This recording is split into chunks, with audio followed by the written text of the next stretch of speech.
السلام عليكم، كي دايرين؟ لاباس عليكم؟ كنتمنى كلكم تكونوا بخير وفي احسن الاحوال يا ربي، ونلقاكم هذا الفيديو في صحه جيده.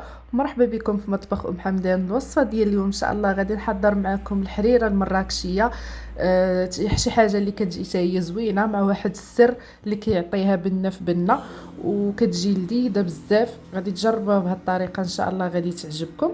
ندوزو الطريقه والمقادير. بالنسبه للمقادير غادي نحتاج 5 6 الحبات ديال المطيشه، غتخليوهم بحال هكا على هذا الشكل هذا. غادي نحتاج زلافه ديال قزبر ومعدنوس مقطعه على هذا الشكل. عندي الكرافس نص زلافه. بالنسبه للعطريه عندي الخرقوم، عندي الملحه، عندي البزار، وعندي سكينجبير، ومعلقه ديال السمن. واللي كيعطي لهاد الحريره بنه ولذه هو هاد العود ديال القرفه اللي شي حاجه زوينه كتجي. وعندي ضامه ديال الزعفران تيبقى اختياري. عندي مطيشه ديال الحك حتى هي كتبقى اختيار الناس اللي ما كتبغيش ديرها تحيدها. عندي هنايا الحمص، عندي بصله متوسطه محكوكه، عندي اللحم قطاعي، وعندي العدس اللي تيكون منقي ومغسول، وعندي نص كاس مخلط ما بين زيت وزبد زيت عاديه وزيت الزيتون. عندي هنايا تقريبا شي 4 المعالق ديال الدقيق. وعندي الشعريه اللي كتكون متوسطه، ماشي ديك الرقيقه بزاف، اللي كتكون شويه متوسطه غليظه. صافي ندوزو للطريقه ان شاء الله. اول حاجه غادي ديروها، غادي تغسلوا هاد المطيشه ديالكم، غادي تفلحوها من التحت على شكل زائد، غادي ديروها في شي كاسرونه وديروا عليها الماء وتحطوها على العافيه. غادي ناخذ المقادير ديالي العدس والبصله والحمص واللحم، غادي نديرهم في شي كوكوط.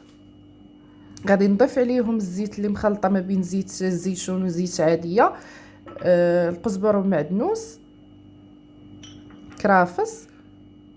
غادي ندير العطريه اللي عندي. كاينين الناس اللي غادي يستغربوا من هذا العود ديال القرفه. ما ديروش قرفه بودره، قرفه بودره غادي تبدل لكم اللون ديال الحريره. ضروري ديروا القرفه عود على هذا الشكل هذا صغير، ما كتبانش النكهه ديال القرفه بالمره، ولكن راه كتجي واحد المذاق ديال الحريره اللي كيجي بنين، ما كتعرفوش اشنو فيها.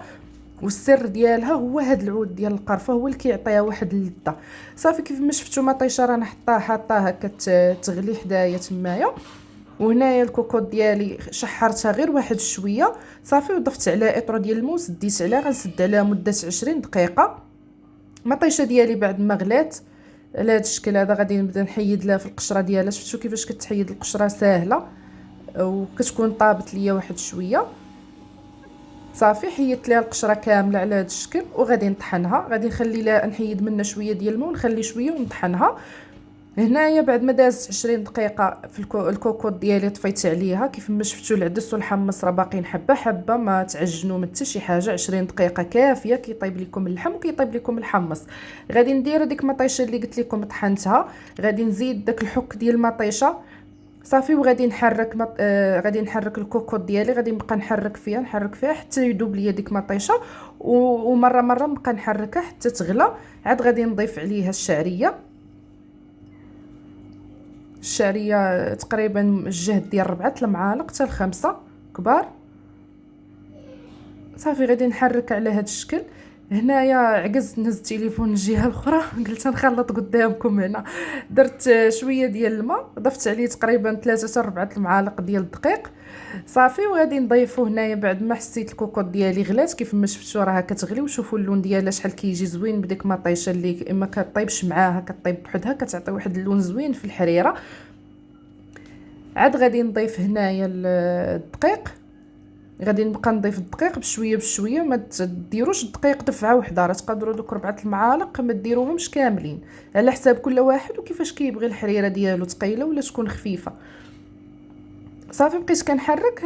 انا ما كتعجبنيش حريره ثقيله بزاف، بحال هكا كتجيني انا مزيانه، كتعجبني ما كتكونش ثقيله، كتكون ما بين خفيفه وثقيله. صافي وغادي نخليها نقص عليها العافيه ونخليها طيب مزيان، يطيب ليا داك الدقيق. والسر اللي كيعطي الحريره ديالكم بنه ولذه اكثر هو هاد القزبر. غادي تشدوا القزبر طحنوه هو والملحه، حيت ضروري غادي تضيفوا الملحه. واخا غديروا الملحه في الاول ضروري غترجعوا تضيفوا الملحه ثاني. عوض ما ديروا الملحه بوحدها طحنوها مع القزبر وضيفوها، راه كتعطي واحد البنه اللي خطيره للحريره ديالكم. وداك السمن اللي غديروه ديروه في الاول، ما ديروش السمن في الاخر، حيت كاينين الناس ما كيبغوش السمن داك الجهد ديالو. من الاحسن ديروه في الاول باش داك الجهد ديالو يتهرس ما يبقاش فيه. صافي. ومن هنا غادي تطفيو على الكوكوط، عاد غادي تضيفوا على هذا السر اللي قلت لكم اللي هو القزبر والملحه مطحونين مع شويه ديال الماء. والحريره ديالنا هنا كانت واجده. هذه هي الوصفه ديال اليوم، كنتمنى تعجبكم وتجربوها. الحريره شي حاجه كتجي زوينه المراكشيه. وما تنساوش لاول مره يزور القناه تنسوش ديروا لي الاشتراك وتفعلوا الجرس باش يوصلكم كل جديد. وشكرا على المتابعه ومع السلامه.